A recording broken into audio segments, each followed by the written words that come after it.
И здравейте, приятели! В това видео ще отговоря на абсолютно всички въпроси, които ми зададохте в Instagram. Нека започваме. Така първият въпрос.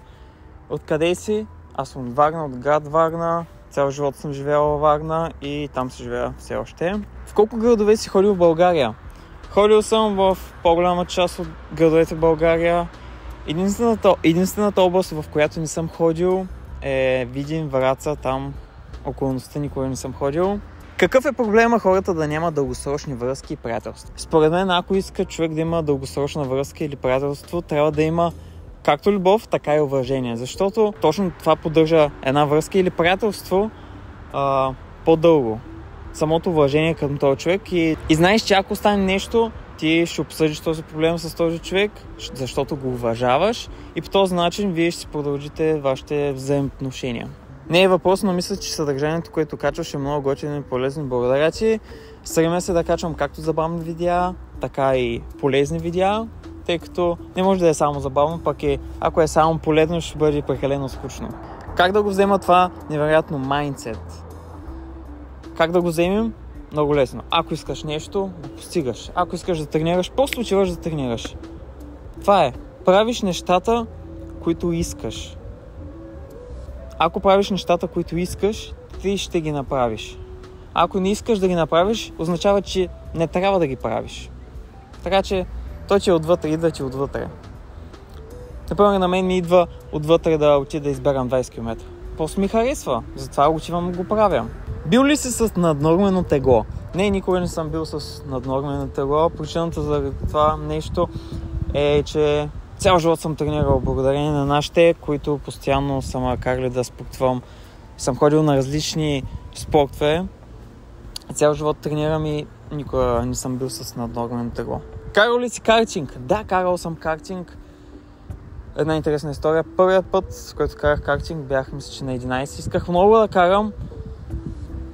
Обаче, точно тогава, когато исках да започна да карам картинг, беше, мисля, че 10:30 вечерта и мисля, че валеше също така дъжд, което беше доста сложно. За 11 годишен беше сложно, но все пак успях и тогава за първи път карах картинг.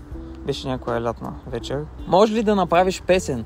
Мога ли да направя песен според вас? Искате ли да направя песен?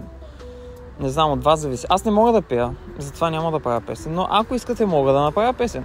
Кой ти е любимия изпълнител? Кой ми е любимия изпълнител? Така, кой ми е любимия изпълнител? Много са ми любимите изпълнители. Знам кои не харесвам. Това е важното. Знам кои не харесвам, но имам много изпълнители, които харесвам. Как реши да се занимаваш с YouTube и така нататък?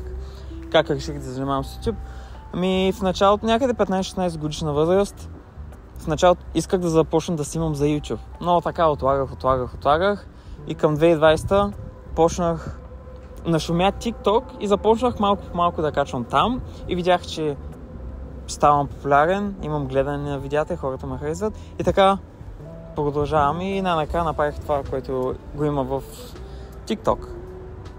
И вече отскоро започнах да качвам в YouTube, тъй като това ми е първоначалната ми страст беше YouTube, затова си продължаваме това, което искаме.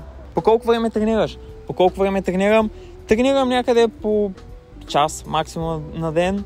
Стига до 4 часа, зависи ако бягам, ако има силова тренировка и ако карам колело, 4-5 часа някой път на ден стигат. Но това е защото обичам да карам колело много и да бягам много. Значи ако според мен човек иска просто да тренира, да изглежда добре, му трябват максимум 3-4 часа на седмица, без да спазва някакви шантави диети, за да успее да постигне една добра физика. Просто трябва да се следва една специфична програма, която я създадох. Може да я погледнете долу в линка в билото, съм оставил към едно нещо наричано наръчник, където обяснявам как можете да бъдете по-добра версия на себе си, как да изглеждате по-добре външен вид, коса, дрехи и тем подобни неща.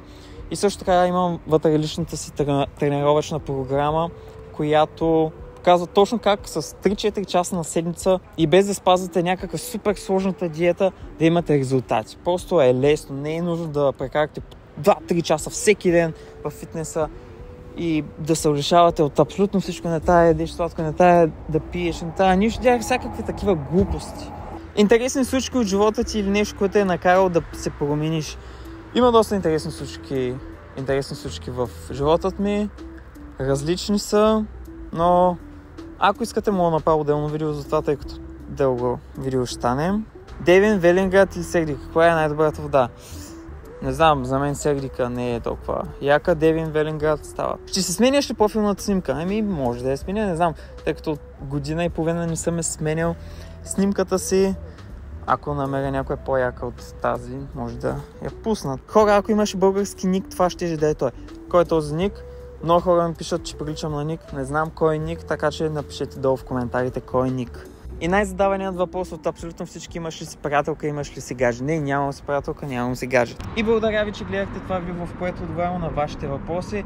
Ако искате да направя част 2, в което отговарям на по-различни въпроси, може да ми ги зададете в Instagram, когато отново пусна такова стори, в което ще имате възможност да ми зададете вашия въпрос. Затова ме последвайте в Instagram, някъде тук ще го стават, аз се науча как се правят вече в YouTube, не в Instagram и TikTok, в YouTube трябва да се науча. Мисля, че тук ще го оставя. Да, тук ще го оставя Instagram и TikTok по един и същи начин се пише.